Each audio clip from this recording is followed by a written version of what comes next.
In this lecture, we are going to learn about Angular factories. Actually, we use Angular factories to do some task inside of the factory and they return data. Sometimes it may be a database call, it may be some series of calculation, and that type of some the special task. We can use Angular factories. I'll start from the basic level of the Angular factories. I have Angular application called app22 and I have created a controller. Now we will create a Angular factory app.factory,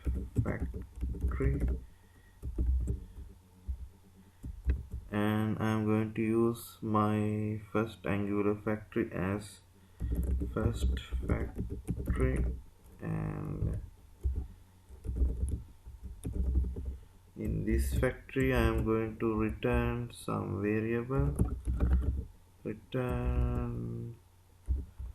I'm going to return name as my first factory,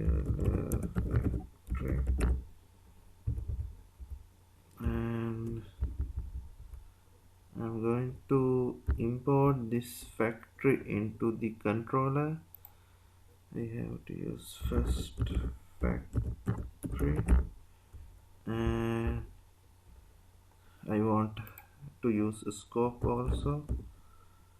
Scope and the first factory.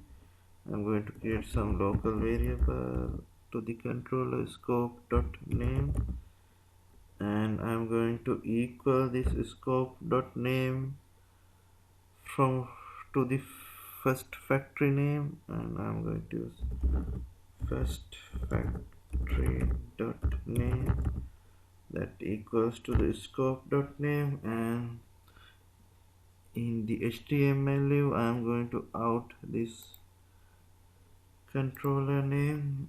I'll out it here as name and see what's happening. Scope dot name function scope, and is there any error? Index.html ng controller name, some error in the coding. First factory, and first factory going to return, oh shit, I used semicolon here. I do not want semicolon because it's going to return this one. Yes, that's the error. You can see my first Angular factory.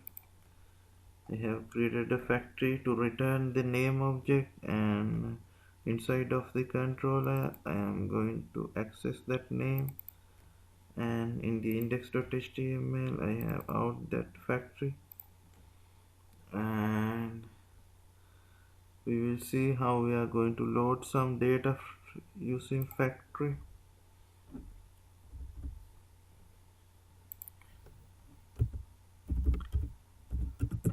My second factory name as I'll use second factory, and in this one I'm going to return some function. Return function, and I want to access the database through this one. I'll use the HTTP service.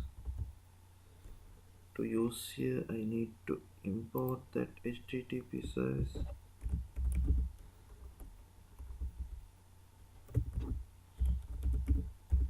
I'm going to use get method to retrieve data in the iPhone.json.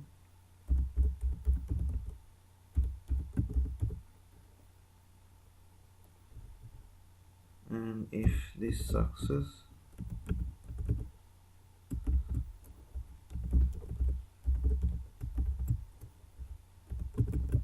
return the data, and if error on it,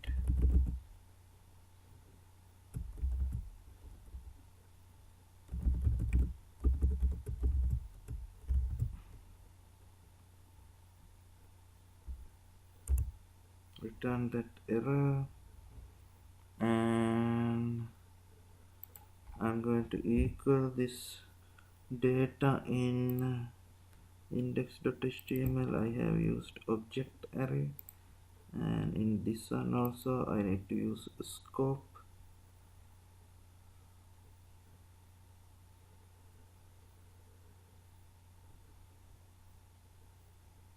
Sorry, I need to return this one. Not want to use scope because this is a factory class, and I need to return with this function. I'll use data. I want to return this data as data, and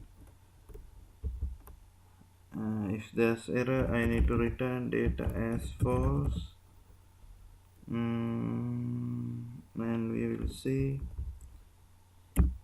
and I'm going to explain some important factor here.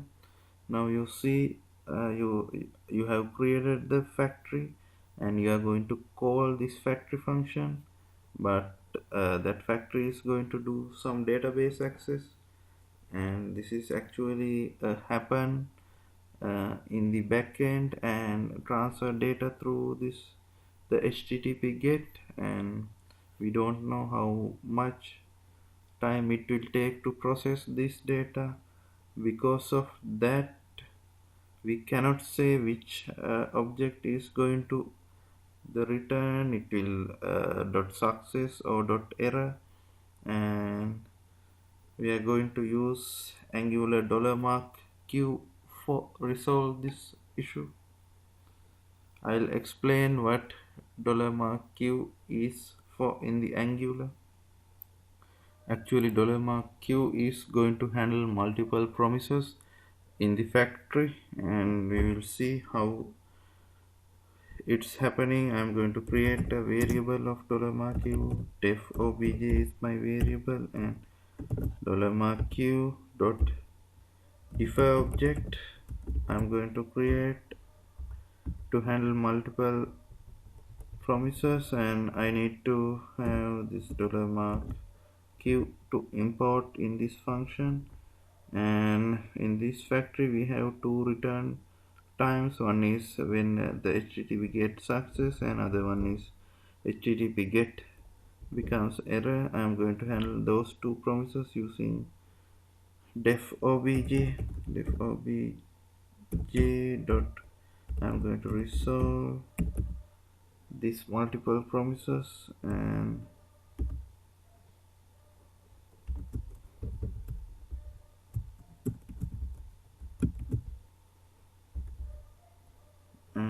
I want to resolve this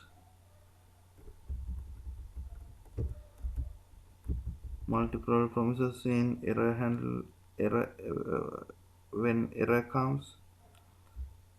Def obj dot resolve, and finally we need to return the defer object, and I'm going to use return def obj dot promises. And do not worry about these things. These are actually Angular variables. You just need to use it in your projects. And we have successfully created the second factory, and now we need to access this second factory from the controller. First thing, I need to import this second factory here.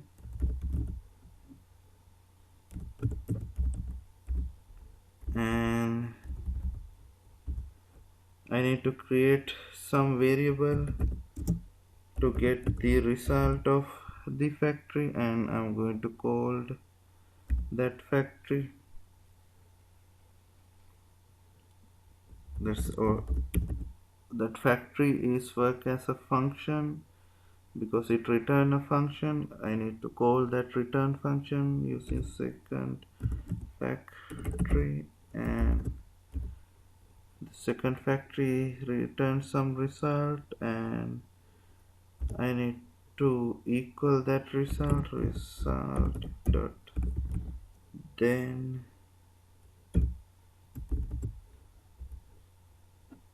function is receiving that what the result is going to return. I'll use variable as output, and now I need to use this output, and in the my ng repeat in the controller the variable of the ng repeat is object array. I'll use scope dot object array equals, we are getting output from the second factory, and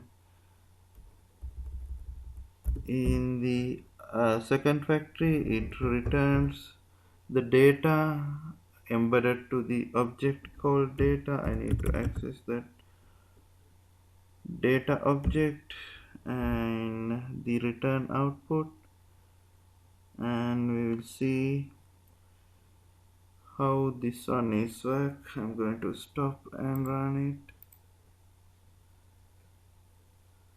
Yes, it stops and running, but there's no output. There may be some error. I'll check. We will check the second factory app dot second factory and http get, and second factory oops, I have misspelling. Yes, second factory, but still the same error. Second factory,